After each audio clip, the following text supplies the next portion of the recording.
Well, thanks for making it this far to the tasting portion. I know I can go on a little bit sometimes with the history, but I find it very interesting. But now that we're through that, we've talked about what beers we're going to discuss, let's get into actually trying them and see how some of these Czech beers stack up against each other, or rather, how Pilsner Urquell, the original Czech beer, stacks up against Rebel. So first up, we have the classic Pilsner Urquell. This is brewed in Plzeň, Czechia, or Czech Republic. That was the other thing. I've seen Czechia showing up a lot more now in sort of official documents, official communiques about the Czech Republic. If there are any Czech viewers, let me know what you prefer, Czech Republic or Czechia. I've heard sort of conflicting things on that. This is a very nice golden color. It's not the palest lager I've seen. It's a nice golden color. Well, I'm getting some hops on that. Wow. So what's very interesting about this is how hoppy it is.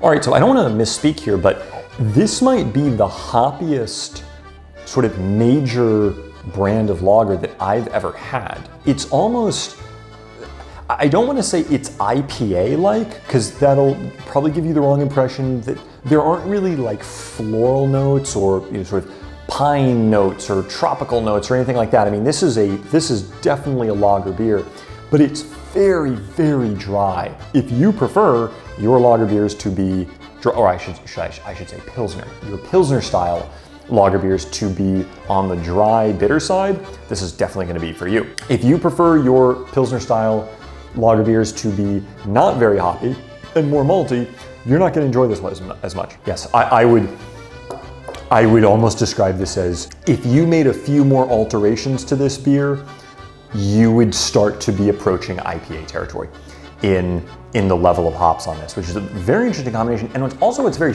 interesting is the fact that this is the original Pilsner style lager, but I suppose in a way, maybe that is kind of what established this as a separate category of beer from sort of lagers that had existed before. The fact that it's not only pale in color, but the fact that it's really heavy on the hops, and that pale color and the really bitter undertone is what set this beer apart from so many other beers that existed in sort of 1840s continental Europe. Quite interesting and certainly very unique, I will say. Yeah, I like it. It's crisp and refreshing.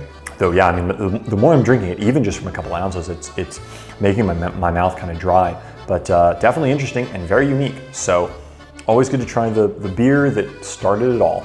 Next up, we have pint-sized bottle, or actually almost a 17-ounce bottle. We have Rebel Dark. It's listed as Černý, and that's, again, sort of black in Czech, but yeah, sort of Slavic languages in general.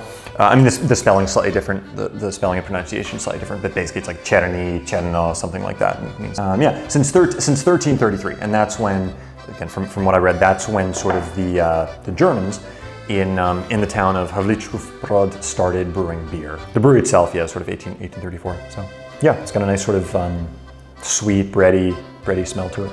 Yeah, that's a well balanced, dark. This is what it's sort of dark lager beer, and this would be an example of lager that is not Pilsner. This would be a lager. This is not a Pilsner. This is a dark lager, and it has a more sort of malty. I wouldn't say it's as sweet as some beers that I've had. Certain German beers, kind of the Dunkels especially, or those are almost like sweet in terms of a sweet sort of malty, almost like treacly sort of way. It's very pleasant to drink.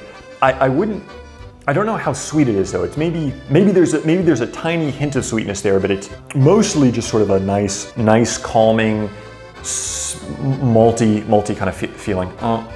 Yeah, and I think the body is not super heavy on this, but keeping in mind that this is a lager, it's not something like a stout, it's not a porter, I think the body is perfectly fine. It's interesting actually how sometimes with dark lagers that I've had in the past, the most disappointing aspect of them, I find, is the body of the beer. The body feels much too thin or much too light for something that I expect to be a little heavier. This is quite fine though. It's well balanced. It's not too heavy. It's not too light. It's kind of a nice sort of halfway point. It's got a little bit of maybe just very slightly extra weight to it than sort of a basic Pilsner. Again, not a Pilsner, but you know, this is not. The body is maybe just a tiny, tiny bit heavier, but it still feels like you're drinking a lager. It just has a slightly different, more sort of malty, very, very, very slightly sweet flavor profile. I'm gonna take actually just a little bit more and see if there are any other notes that I can get in this beer. You know, actually on the second drink there, I would say there is actually a tiny little bit of bitterness that I'm still getting. So this now tastes much less like a sweet, dark, sort of heavy beer that is more sort of what I was expecting. And it tastes a bit more like if you took a, well, hoppier Pilsner style lager and you blended that with some darker notes. So a touch of that maltiness, a tiny little bit of that sort of sweet kind of dark beer flavor. And you blended that with the crisp hoppiness of a Pilsner. That's sort of what I would say this tastes like. It's an interesting mix actually of both, well, both dark and light in terms of its flavor profile. Quite enjoyable to drink, quite refreshing also for a dark beer. That I generally don't think of dark beers as being refreshing, but this one I say very much so is. Yeah, it's a nice blend of sort of two different styles of beer. Yeah, I would say the only thing, maybe the only downside is, now in the second drink that I'm having it, once I've drank it, there's not a huge amount that's still going on in the palate. It kind of just goes away very quickly. So there's not much in the way of lingering flavor. And on that last drink, yeah, I would say the flavors are maybe a little softer. So I'm gonna temper my very positive review that I just gave it down maybe a little bit, and that is that it's not actually, on second thought, the body is it's good, but it maybe the flavors could just be a little stronger, kind of in all regards. It's the notes are still kind of muted on it, but still overall good beer. All right, and last up, Rebel Original Premium. So another sort of classic Czech Pilsner. And I'm most curious to see how this stacks up against the Pilsner Urquell, since that's going to be sort of comparing apples to apples, or Pilsners to Pilsners. This is similar to the Pilsner Urquell actually. The color is a nice gold on this. It's not super faint. Yeah, I'm getting some hoppiness in this too.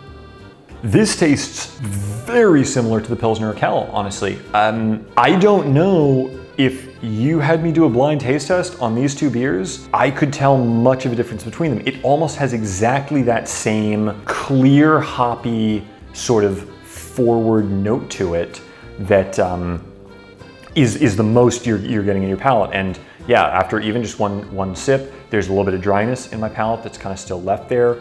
I may have to do a second round to compare the two of these because they are so similar to each other. They have very, very similar flavor profiles. Try this again. I'm gonna have to compare. I'm gonna finish this. I'm gonna try one more on the Pilsner Urquell and see if there's any flavor difference that I can get between these, because they taste extremely similar. That's that.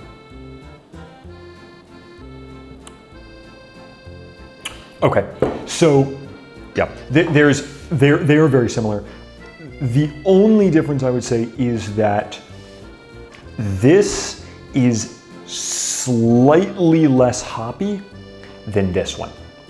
So if you took this beer and you just said, we're gonna increase the hop level another 30%, and we're gonna keep all things the same otherwise, you basically are gonna get this. That's really the difference between the two. They're both crisp, they are both refreshing, but if you want a hoppier Pilsner, go with this one. If you want, or I should say, if you want a really hoppy Pilsner, go with this one. If you want a Pilsner that it's definitely got hops to it, but it's maybe not quite as extremely strong, go with something like this. So in conclusion, I've come to the following assessment. All of these beers are quite good, crisp, refreshing Czech lagers, two of which are Pilsner style. Now, I think this really comes down to what your particular preference is for flavor profiles. So it's not so much a case of which beer is, I think, better or worse. It's more a question of taste, not quality. Now, I've ranked these according to my personal taste, and I can tell you why I've ranked them accordingly, why I've ranked them in this manner. But I'm going to discuss them more in sort of a general category, which is if you prefer beer that is very hoppy, as I said, almost a hop, skip, and a jump away from IPA level hoppy, then the Pilsner Urquell is going to be a great lager that you'll enjoy.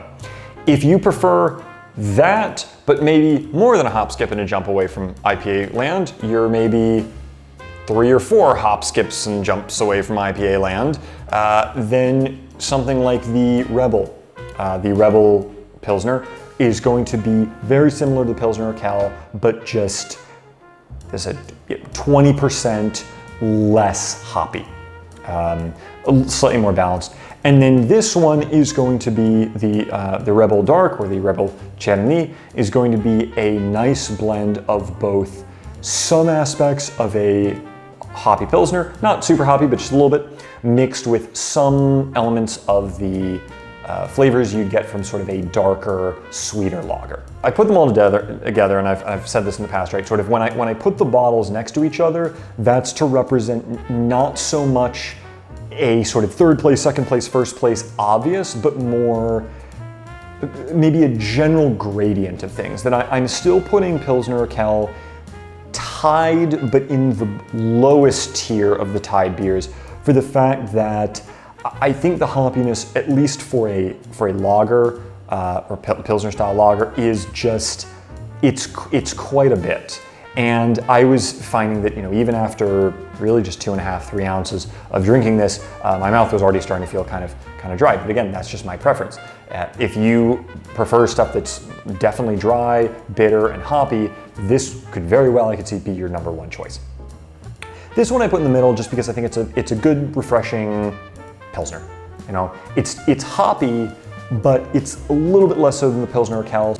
And then this one, then the downside of it is I feel that while the flavors are not that strong, there are a number of different flavors present that I kind of enjoy, notably a little bit of sweetness and maltiness and sort of darkness from sort of the dark side of beer, but there's also a sort of a medium to light body and a refreshing hoppy crispness to the beer, crispness to the beer that I associate more with these sorts of Pilsners.